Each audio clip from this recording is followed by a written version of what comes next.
أعوذ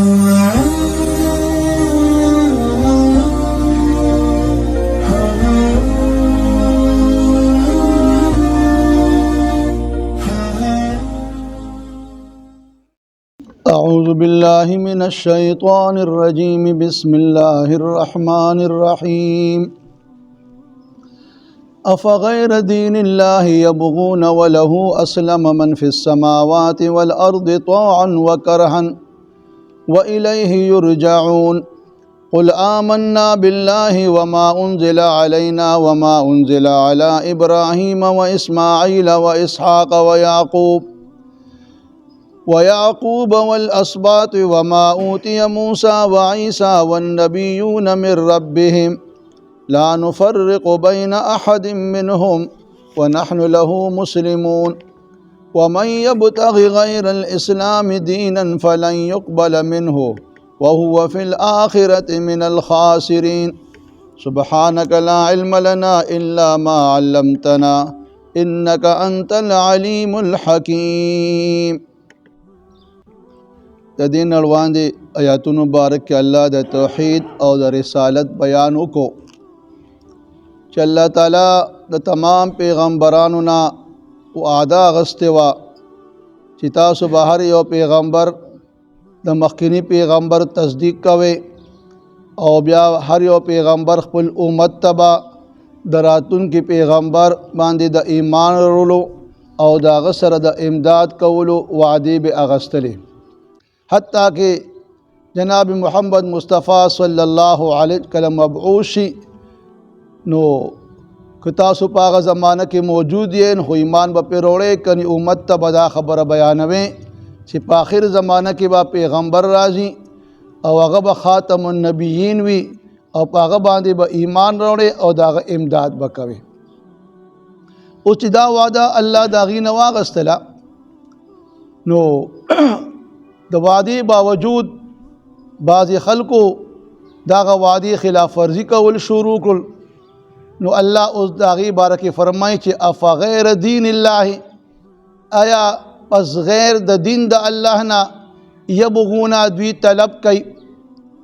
اوس د الله د دین نه مراد اسلام دی او اسلام نوم دی د الله د اطاعت او د تابعدارۍ د فرمانبردارۍ او دا د تمام انبیاء کرام علیه السلام دین هم دی او دا اسلام د تمام کائنات دین هم دی. نو چار کله اسلام د الله د اطاعت او د تابعدارۍ نوم شو نو پکار دی چې الله دی خلکو نه کومې وعدې اخیستې وي چې هغه وعده باندې دی پوره عمل وکړي او هغه وعدې پوره کړي او دا دین اسلام مطابق خپل جون او اوقات تیر کی. نو الله وی دا خلق غیر د دین د الله نه طلب کوي کوئی د الله دین چې اسلام دی هغه پریدي او نور چې کوم باطل ادیان دي پاغي باندې عمل کوي داغي تلاش کوي حالانکه د تمام کائنات کې چې سدیا اسمان او زمکه کې الله وله اسلم دا ټول چې کوم دی سر تسلیم خم کړی دی هر هغه کس هغه څه چې په اسمانونو ځمکه کې دي دا ټول مخلوقات چې کوم دي د الله اطاعت ته سر جھکاو کړی دي طوعا وکرها که په خوشحالۍ سره وي او که په ناخوشحالۍ سره وي. اوس دلته احکام دوه قسمه دي یو احکام شرعیه ده چې د تشریعي احکام ویلی شي چې هغه مونځ او روزه او زکات وغیره دي په دې کې انسان ته اختیار دی چې دا اعمال دی په خپل اختیار خوشحالۍ سره ادا کړي او بل چې کوم دی تکوینی نظام دی تکوینی احکام دی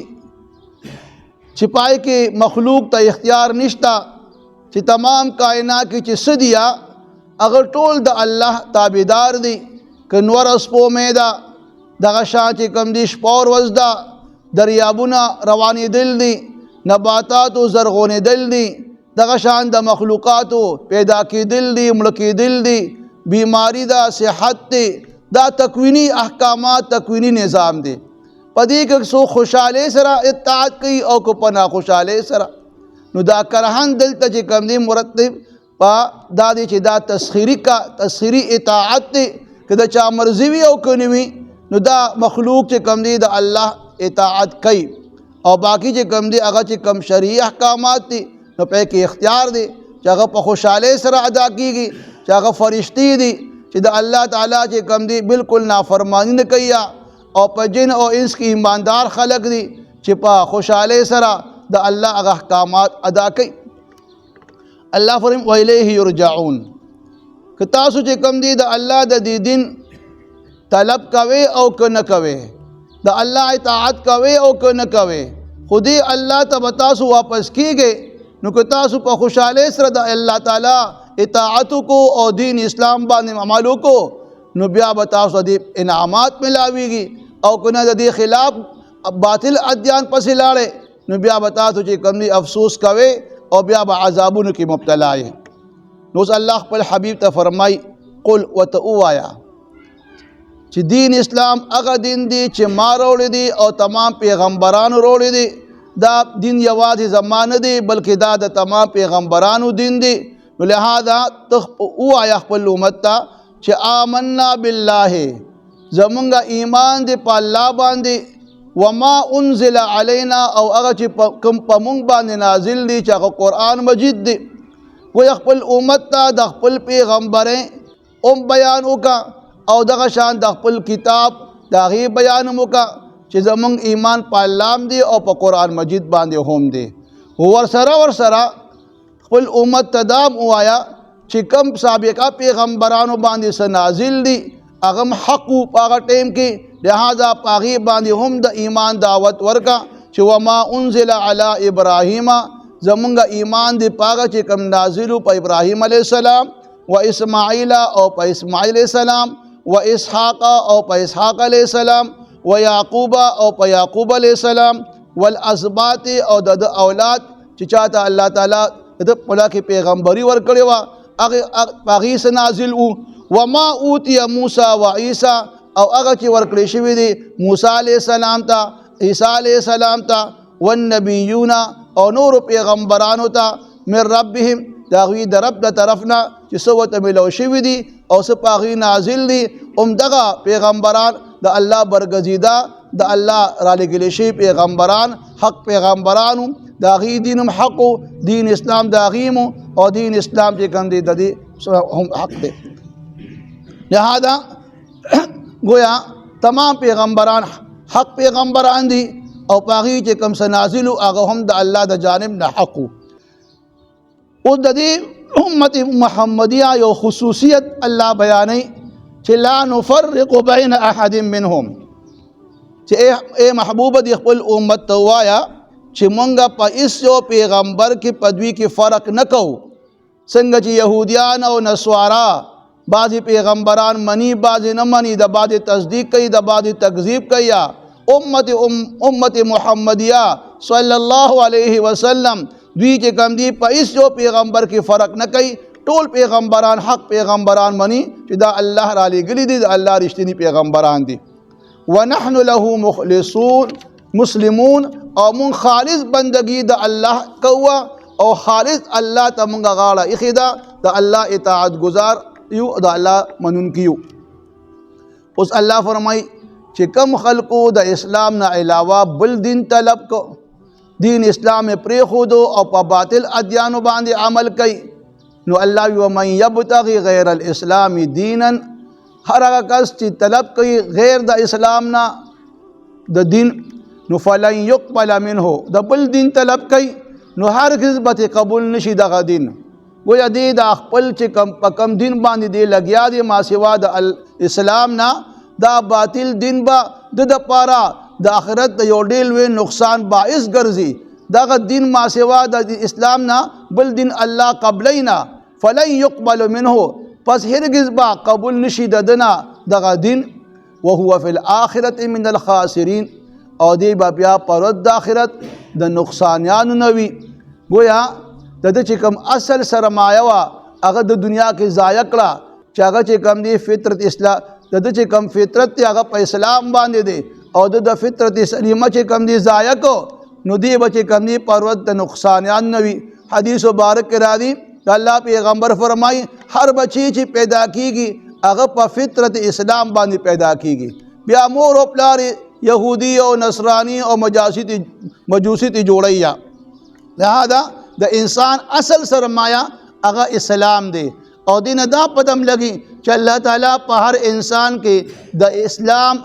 قبلولو صلاحیت ایخی دی خو باوجود دا غي چې کله دی چې کم دی ته د اسلام روان دي شي نو د دنیا هغه رنگینه په وجه باندې دی دا غي نه روګردانیو کی او هغه فطرت سلیمه چې کم د اسلام هغه دی ضایع کی نو چې کله دغه ضایع دغه فطرت اصل سرمایه د اسلام نو بیا پرد د آخرت په چې کم دی د ثوابونو نه محروم شي او د عذاب مستحق شي او چې کوم باطل ادیان باندې عمل کړی وي دا غي مدد ته چې کندي الټا بدله کې مشقت تکلیفونه عذابونه ملاويږي او بیا باندې ندامت او افسوس بکیا خو بیا به وخت تیر وي لہذا د اسلام نه علاوه بل دین چې چا قبول کو یا اختیار کو دا به قبليږي نه او دا د پاره بیا پرد د آخرت چې کم دی د ډیر نقصان باعث بوي او د آخرت د نجات د پاره چې کم دی هغه صحیح دین چې کم دی هغه اسلام دی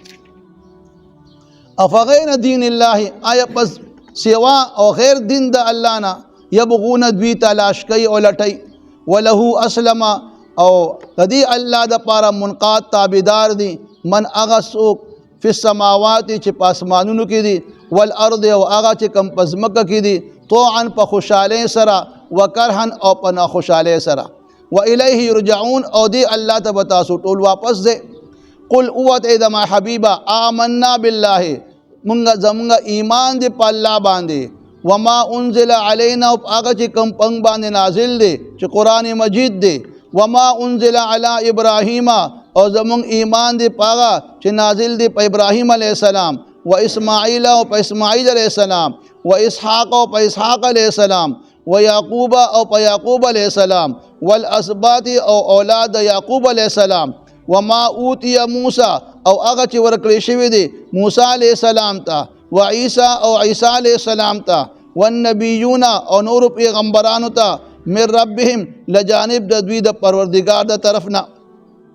لا نفرق بین احد منهم منګه فرق نه کو په من د دوی کې په یو کس کې بلکې ټول پیغمبران منګه حق منو ونحن له مسلمون او دی الله ته منګه خالص د بندگی اختیار او الله د خالص د الله منقاد او تابعدار یو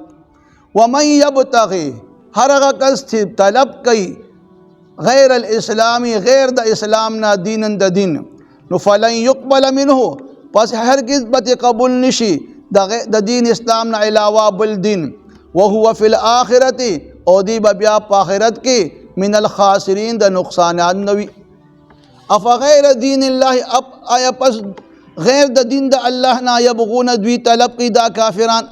وله اسلم او حالانکه د الله د پاره منقاد او تابعدار دي من اغسو فی السماوات چې پاسمانونو کې دي والارض او پزمکا طوعا په خوشاله سره وکرهن او په ناخوشاله سره و الیه یرجعون او تاسو ټول به الله ته واپس ځئ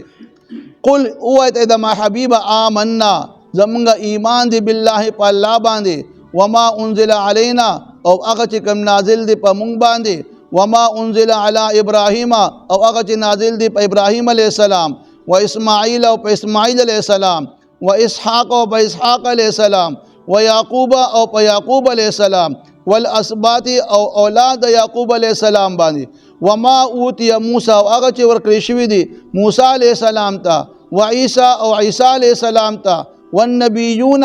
او نور پیغمبرانو ته من ربهم لجانب د رب د دوینا لا نفرق بین احد منهم منګه فرق نکو پمن د دوی کې په یو کس کې ونحن له مسلمون او مخاد الله د پاره منقاد او تابعدار یو ومن یبتغي غیر الاسلام دینا هر هغه کس چې طلب وکړو غیر د اسلام نه د دین فلن يقبل منه پس هرگز به قبول نشي د دین اسلام نه علاوه بل دین وهو فی الاخرته او دی په آخرت کې من الخاسرین د نقصانانو نوي